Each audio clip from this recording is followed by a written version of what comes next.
బీజేపీకి సంబంధించి జయరామ్ గారు ఉన్నారు, పొలిటికల్ అనలిస్ట్. నమస్తే అండి, welcome to the show. First గా ప్రభాకర్ గారు. నమస్తే అండి. నమస్తే అండి. నమస్తే. Congratulations. Thank you so much. మీ అందరి యొక్క కృషి వల్లే ఈ రోజు ఇంత స్థాయిలో విజయం సాధించామంటున్నారు మోదీ. హృదయపూర్వక ధన్యవాదాలు, అభినందనలు కూడా తెలియజేస్తున్నారు. అవునవును, we are very happy to listen that. పడిన కష్టానికి ఫలితం లభించిందంటారా? ఖచ్చితంగా. ఎందుకంటే మమ్మల్ని చాలా మంది ఎంతో ఇబ్బంది పెట్టారు. ఆఖరికి మనం ఇప్పుడు బెంగాల్ ఎలక్షన్లో మనం చూసాం, మా ప్రజాప్రతినిధిని కూడా వాళ్ళ కార్యకర్తలతో దాడి చేసే పరిస్థితి మనం అక్కడ చూసాం ఆల్రెడీగా. సో అయినా కూడా ఎక్కడ వెనక్కి తగ్గకుండా, ఏ భయాందోళనకి లోన్ అవ్వకుండా మనం ముందుకెళ్ళి ఫైట్ చేసాం. చూసారా, ఇది ఆరోపణలు చేస్తున్నారు ఎలక్షన్ కమిషన్ మీద, కేంద్ర ప్రభుత్వం మీద, ప్రధాని, హోమ్ మినిస్టర్ అందరి మీద నిప్పు జరుగుతున్నారు. ఆ కూడా మనం చూసాం. వాళ్ళు చెప్తారండి, కానీ రియల్ అంటే మీకు కూడా తెలుసు కదా. ఆ రోజు చూడలేదా మీరు? మీడియాలో క్లియర్గా కనిపిస్తుంది కదా, వాళ్ళ కార్యకర్తలు మా మీద దాడి చేయడాలు ఇవన్నీ కూడా. అవి వాళ్ళు ఎలా క్రియేట్ చేశారు? జనాలు దాడి చేస్తున్నారు, కార్యకర్తలు కాదు అన్నారు. బట్ ఇప్పుడు మీకు రియల్ ఓటింగ్ అనేది ఏంటో తెలిసిపోయింది కదా. ఏ రోజైతే ఎస్ఐఆర్ అనేది వచ్చిందో, ఆ ఎస్ఐఆర్కి ఆమె ఎంత వ్యతిరేకత చేసింది మమతా బెనర్జీ అన్న విషయం ప్రతి ఒక్కరికి తెలుసు. ఆఖరికి సుప్రీంకోర్టు వరకు కూడా ఆమె వెళ్ళే పరిస్థితి మనం చూసాం.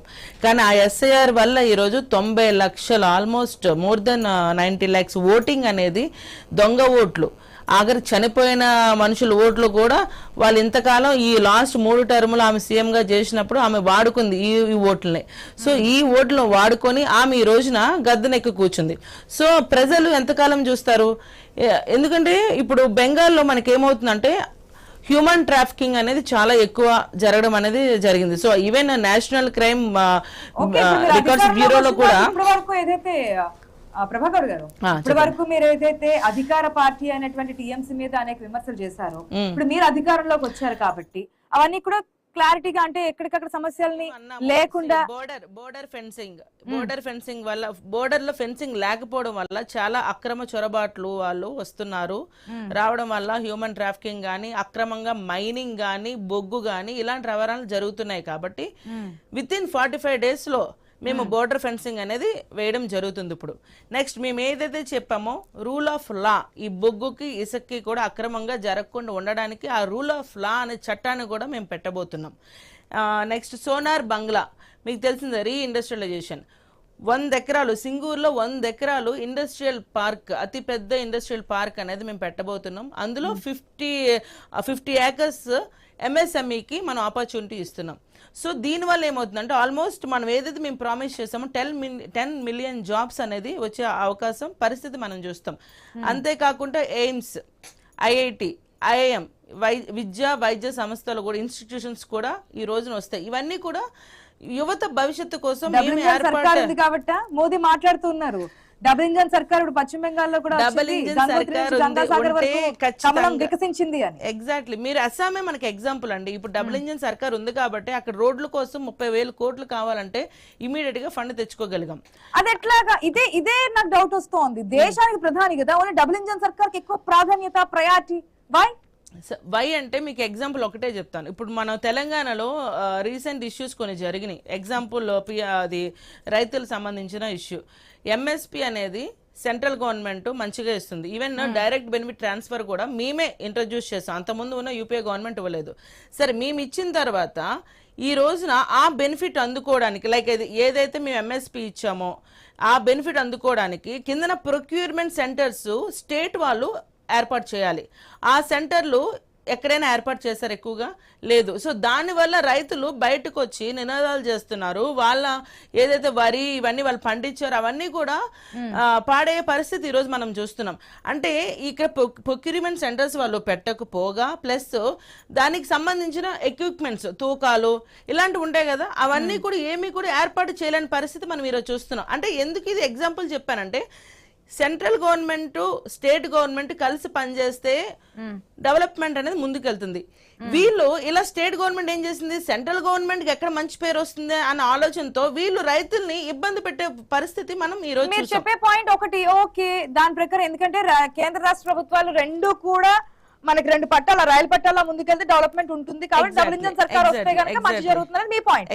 కాకపోతే ఈ విధంగా చేస్తేనే డబుల్ ఇంజన్ సర్కార్ వచ్చే ఆస్కారం ఉంది కాబట్టి మనకి బీజేపీ అధికారంలో లేనటువంటి రాష్ట్రాల్లో డెవలప్మెంట్ గానీ లేదంటే ఏదైనా ప్రాసెస్ గానీ ముందుకెళ్తుంటే కేంద్రం సహకరించట్లేదు అనేది మీరు రాష్ట్రాల్లో చెప్తున్నటువంటి మాట. ఎగ్జాంపుల్ తెలంగాణ. ఇప్పుడు ఎగ్జాంపుల్ తెలంగాణలో మేము నిజంగా డెవలప్మెంట్ చేయలేదని వాళ్ళు ఏదో మాట్లాడుతున్నారు. ఇప్పుడు రీజనల్ రింగ్ రోడ్ తెచ్చింది సెంట్రల్ గవర్నమెంటే, అది మీకు తెలుసు. నేషనల్ హైవేస్ సెంట్రల్ గవర్నమెంటే, రామగుండం ఎరువుల ఫ్యాక్టరీ సెంట్రల్ గవర్నమెంటే, వందే భారత్ ట్రైన్ సెంట్రల్ గవర్నమెంటే. మరి ఇవన్నీ కూడా ఎక్కడి నుంచి తెచ్చిందండి? ఇప్పుడు రేపు 10వ తారీఖున మా మోడీ గారు వస్తున్నారు, ఎయిమ్స్ బీబీ నగర్ ప్రారంభోత్సవం చేస్తున్నారు. మరి ఆ ఫండ్ ఎవరిదండి? సెంట్రల్ గవర్నమెంటే కదా. మాకు వీళ్ళు సపోర్ట్ చెప్పిన మేము చేసుకోవట్లేదా? మాన్మూర్ ఎయిర్పోర్ట్ శంకుస్థాపన చేస్తున్నాం. నెక్స్ట్ అదే కాకుండా సికింద్రాబాద్ ఏడాద్రి ఎంఎండిసి ఫేజ్ 2 టార్గెట్ ఏ స్టేట్ అనుకోవచ్చు ప్రభాకర్ గారు? బీజేపీ ఒక స్టేట్ మీద ఫోకస్ పెడితే తెలంగాణలో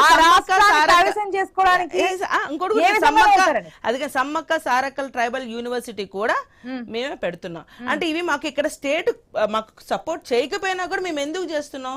మాకేంటంటే వీళ్ళు సపోర్ట్ చేసినా చేయకపోయినా అభివృద్ధి పదంలో ముందుకెళ్ళాలి, నిరుద్యోగ సమస్య అనేది ఉండకూడదు, ఇన్ఫ్రాస్ట్రక్చర్ బాగా డెవలప్ అవ్వాలి అనే ఒక ఆలోచన మాకుంది. కాకపోతే కొన్ని ఇలాంటి స్టేట్స్ ఏంటంటే మాకు సపోర్ట్ చేయట్లేదు. ఎగ్జాంపుల్ వెస్ట్ బెంగాల్ రాష్ట్రాల్లో బీజేపీ ఎంటర్ కాలేకపోతుంది అనేది మనం చూస్తున్నాం.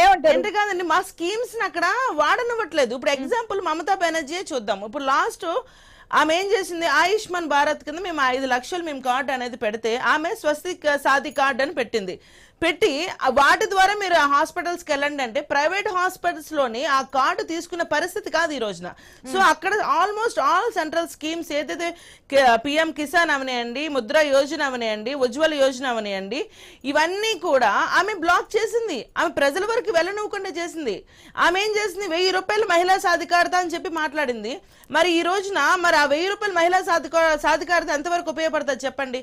రక్షణ సంకేత్ కేల్ ఇష్యూ మనం చూసి దక్షిణాది రాష్ట్రాల్లో బీజేపీ ఎంత ట్రై చేసినా బాగా వేయలేకపోతోంది. ఇప్పుడు తమిళనాడులో కూడా అన్నాడీఎంకే సిచువేషన్ మనం చూస్తున్నాం. ఇప్పటి వరకు సెకండ్ ప్లేస్ లో అనుకున్నటువంటి అన్నాడీఎంకే అనేది మేము పెంచుకోగలుగుతున్నాం. అది మీరు నమ్ముతున్నారు కదా? ఓట్ షేర్ అనేది మేము అంతకుముందు కేరళ ఎగ్జాంపుల్ గా తీసుకుంటే ఎల్డిఎఫ్ యూడిఎఫ్ అనేది అక్కడ నడుస్తున్నాయి పార్టీలు. సో గత పార్లమెంట్ ఎన్నికల్లో మేము త్రిశూర్ అనేది గెలిచాం, అవునా కాదా? అంటే అంత ముందు అసలు ఏమీ లేదు. అలాంటిది ఓట్ షేర్ అనేది మేము పెంచుకుంటూ వెళ్తున్నాం. సో నెక్స్ట్ ఎలక్షన్ కూడా అలా పెంచుకుంటూ వెళ్తాము. ఆ నమ్మకం మాకు, ఆ విశ్వాసం ఖచ్చితంగా ఉంది. తమిళనాడు అంటారా, మీకు తెలిసిందే, అది ఖచ్చితంగా వారసత్వ రాజకీయాల చుట్టూ ఎక్కువ తిరుగుతూ ఉంటుంది, ద్రవిడ సిద్ధాంతాల చుట్టూ ఎక్కువ తిరుగుతుంది. కాకపోతే అక్కడ ఎంజీఆర్ గారు వచ్చారు. ఎంజీఆర్ గారు వచ్చినప్పుడు కూడా అక్కడ ప్రజలు మార్పు కోరుకున్నారు, ఆహ్వానించారు. ఇవి ఎన్టీఆర్ వచ్చినప్పుడు కూడా అట్లానే ఆహ్వానించారా లేదా చెప్పండి? సో అక్కడ ఈ ఇద్దరు ఈ పార్టీలతోని విసిగిపోయి రాక్షస పాలన భరించలేమని చెప్పి ఎవరైతే ఏంటి కొత్త పార్టీకి అవకాశం ఇద్దాము అని చెప్పి రాక్షస పాలన అంటున్నారా, డిఎంకే రాక్షస పాలన అంటున్నారా? నేను అనేది ఏదైతే ఈ రోజు హింస పెట్టి ఈ రోజు విజయ్కి ఎందుకు విజయ్ సైడ్ ఎందుకు వచ్చారు ప్రజలు? బీజేపీ కూడా ఉంది. మా పార్టీ మాట్లాడట్లేదు, మేము మా పార్టీని మాట్లాడట్లేదు. ఆల్రెడీ ఏ పార్టీతో వాళ్ళు విసిగిపోయి ఉన్నారో వాళ్ళు ప్రత్యామ్నాయం కోరుకున్నారు. సో అందులో ఇది సెలబ్రిటీ ఇమేజ్. ఈయనకి ఏంటంటే ఈయనకు ఆల్రెడీ ఒక ట్రస్ట్ ఉంది, మీకు తెలిస్తే విజయ మక్కలు ఇక్కేయమని చెప్పి ఒక ట్రస్ట్ ఉంది. ఆ ట్రస్ట్ మీద ఒక 15 ఏళ్ల నుంచి ఆయన గ్రౌండ్ లెవెల్లో ప్రజలకి సాయం చేస్తూ ఉన్నాడు. సో ఆ గ్రౌండ్ లెవెల్లో వాళ్ళ కష్టాలు మంచి చెడు ఆయనకి తెలుసు కాబట్టి దానికి తగ్గట్టుగా ఆయన ఒక మేనిఫెస్టోని రూపొందించుకుని ఈరోజు ప్రజల్లోకి వెళ్ళారు. ప్రజలు ఆయన నమ్మారు. ఎందుకంటే వీళ్ళ ఈ రాక్షస పాలన మాకొద్దు, సో కొత్త మార్పు మాకు కావాలి, కొత్త వాళ్ళతో ముందుకు వెళ్దాము అని ఒక ఆలోచనతో, ఒక నమ్మకంతో ఈ రోజు విజయాన్ని గెలిపించడం జరిగింది. సో దాని ద్వారా ముందుకు వెళ్తుంది. సో అది విజయ్ ఇప్పుడు ఈయన సీఎం అయిన తర్వాత ఎలా అభివృద్ధి పదంలోకి ఎలా తీసుకెళ్తాడు ఆ స్టేట్ ని అనేది ఇంకా ఆయన ఆలోచన విధానానికి అనేది వదిలేస్తున్నాం మనం. ఎందుకంటే మీరు చెప్పిన దాన్ని బట్టి కొత్త పార్టీని ఆహ్వానించారు తమిళనాడు ప్రజలు అంటున్నారు. కొత్త పార్టీ ఇప్పుడు విజయ్ ఏ విధంగా నడిపిస్తారు పార్టీని, రాష్ట్రాన్ని, ప్రభుత్వాన్ని అనేది ఆలోచిస్తా అంటున్నారు. ఒక తమిళనాడులో అదే కంటిన్యూ అయితే ఇప్పటి వరకు డబుల్ అంటే సెకండ్ టైం వచ్చినటువంటి పార్టీ ఏది లేదు అధికారంలో ఆఫ్టర్ జయలలిత. ఇప్పుడు చూసుకుంటే కనుక విజయ్ పరిపాలన లేదంటే కనుక సినీ గ్లామర్ మీరు ఏదైతే చెప్తున్నారో, లేదంటే ప్రజలకు సేవ చేసే తత్వం కావచ్చు, ప్రజల్లో ఉంటానని చెప్పినటువంటి మాటలు నమ్మినటువంటి ప్రజలు అందరూ ఎక్కించినటువంటి పరిస్థితులు కావచ్చు. ఇప్పుడు చూస్తున్న దాంట్లో మరి బీజేపీకి ఇంకా ఆస్కారం లేనట్టేనా? తమిళనాడులో బీజేపీకి కూడా ఆస్కారం ఉంటుంది నెక్స్ట్. ఎందుకంటే మీకు చెప్తున్నాం కదా, మేము ఎక్కడైతే తక్కువ ఉన్నామో అక్కడ ఖచ్చితంగా ఓట్ షేర్ అనేది మేము పెంచుకున్నామండి. ఈ రోజున మాకు ప్రతి ఎలక్షన్ కి మా గ్రాఫ్ అలా పెరుగుతూ వస్తుంది, తగ్గట్లేదు ఎక్కడా కూడా. నాకు నెక్స్ట్ టార్గెట్ ఏందో చెప్పలేదు ప్రభాకర్ గారు. పశ్చిమ బెంగాల్ మీద ఫుల్ ఫోకస్ పెట్టారు. Next Telangana is our target. Next BJP అనేది తెలంగాణలో బాగా వేస్తది, జెండా ఎగిరేస్తది, అందులో ఎటువంటి అనుమానం మీకు లేదు. అది బాటలు వేస్తున్నారు. 10వ తేదీన మోదీ వచ్చినప్పుడు జనాగ్రహ సభ పెడుతున్నాం కదండి. ఆల్రెడీ వెస్ట్ బెంగాల్ లో జనాగ్రహం ఏంటో చూసారు. ఇప్పుడు నెక్స్ట్ తెలంగాణ ఎలక్షన్స్ లో కూడా జనాగ్రహం ఏంటో చూస్తారు ఖచ్చితంగా. మా మోడీ గారు ఇప్పుడు ఏదైతే మేము ఇన్ని స్టేట్స్ లో గెలిచిన ఇది ఉందో, మేము ఒకటే నమ్ముతామండి. మాకు ఒక సిద్ధాంతం ఉంది, సబ్కా సాత్ సబ్కా వికాస్. ఈ సిద్ధాంతంతోనే మేము ముందుకెళ్తున్నాం. సో ప్రతి దగ్గర డబుల్ ఇంజిన్ సర్కార్ వస్తే త్వరగా డెవలప్మెంట్ అయ్యే అవకాశం ఉంటుంది అని చెప్పి మేము ఎక్కువ డబుల్ ఇంజిన్ సర్కార్ నే ప్రమోట్ చేసే పరిస్థితుల్లో మేము ఉన్నాము. ఎందుకంటే మాకు కావాల్సింది రాజకీయం కాదు, ఇక్కడ డెవలప్మెంట్. నిరుద్యోగ సమస్య అనేది ఉండకూడదు. మనకి ఎగ్జాంపుల్ చూస్తే అస్సాంలో మీరు చూస్తే ఈవెన్ ఒకప్పుడు జిఎస్డిపి ఎంత ఉండేది, 4.1 lakh crore ఉండేది. ఇప్పుడు 7.45 lakh crore వరకు వచ్చాము అంటే ఎంత మేము పెరుగుతూ వస్తున్నాం అనేది మీరు ఆలోచించాలి.